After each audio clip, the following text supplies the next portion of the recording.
Well, hey, everybody. Welcome back to the Daily Six. See that thing up there in the sky? The sun is finally out. Let's go for a walk together and let's talk about Moses. How out of the ashes of a life that he perceived to be squandered, God was going to raise up a leader to transform the world. Get Exodus chapter 3 open and come along with me.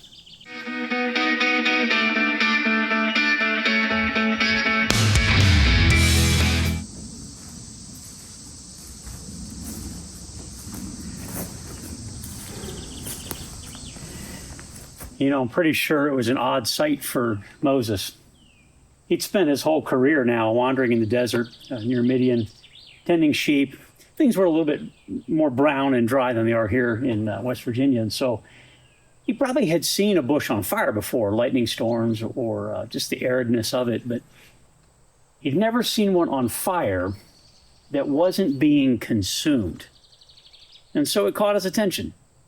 And he came by to look at it, having no idea that it would change his life from that day going forward.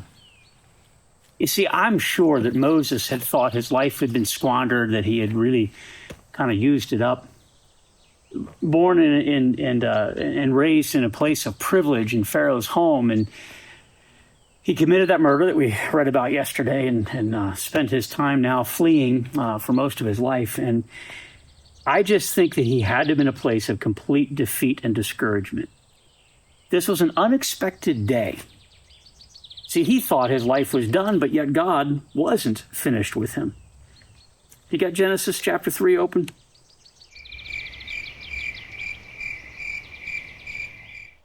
Let's just read the narrative and see what God does here. Genesis 3:1 records that Moses was tending the flock of Jethro, his father-in-law, the priest of Midian. And he led the flock to the far side of the desert, and he came to Horeb, the mountain of God. And there the angel of the Lord appeared to him in flames of fire from within a bush. Moses saw that though the bush was on fire, it did not burn up.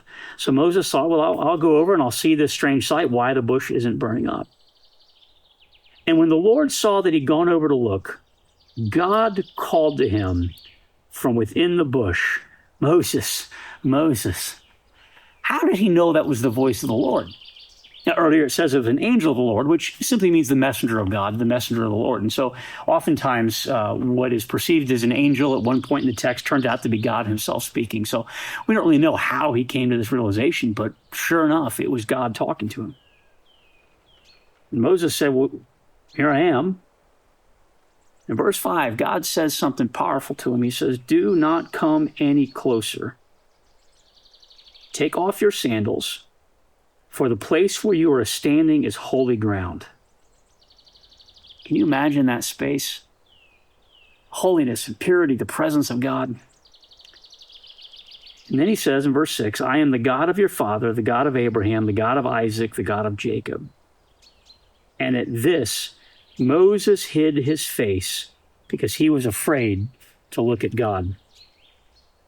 Friends, I don't know what you would think if you saw the Lord, if you were given the opportunity, if you heard God's voice speaking to you. Wow. And so then the Lord tells him why he's created this experience, this burning bush. Verse 7, the Lord said, I have indeed seen the misery of my people in Egypt. I've heard them crying out because of their slave drivers, and I am concerned about their suffering. So I've come down to rescue them from the hand of the Egyptians and to bring them up out of that land into a good and spacious land, a land flowing with milk and honey, the home of the Canaanites, Hittites, Perizzites, and so forth. Verse 9, the cry of the Israelites has reached me, and I have seen the way the Egyptians are oppressing them. So now go. I am sending you to Pharaoh to bring my people, the Israelites, out of Egypt. Moses, your life is not done. I have a purpose for you. I am sending you. And God said, I will be with you. Now, Moses had lived a life of, in recent decades, a life of defeat. And so he was uncertain about this calling that God had said, I'm going to use you powerfully. So he asks him, he says, verse 13, suppose I go to the Israelites and I say to them, The God of your fathers has sent me to you. And they ask me, what's his name? What am I going to tell him? How am I going to explain this? How do I tell these people that I have been fleeing from for all these years that God is speaking to me? And how do I get them to believe? Friends, do you ever struggle with wondering how God could use you?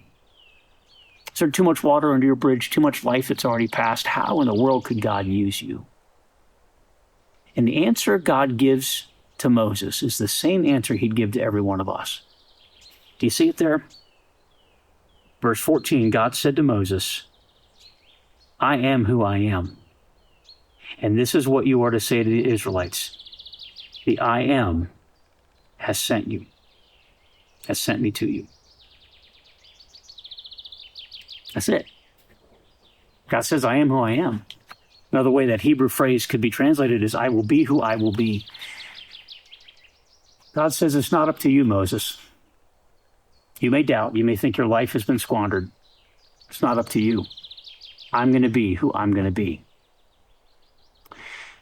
Could you give God 6 more minutes? We're going to see how this unfolds and what happens next. And Moses is pushed back here. We're going to see that tomorrow here on the Daily 6. But before then, can you give God 6 minutes and just contemplate, pray about who is God? What will God do when God is who God will be?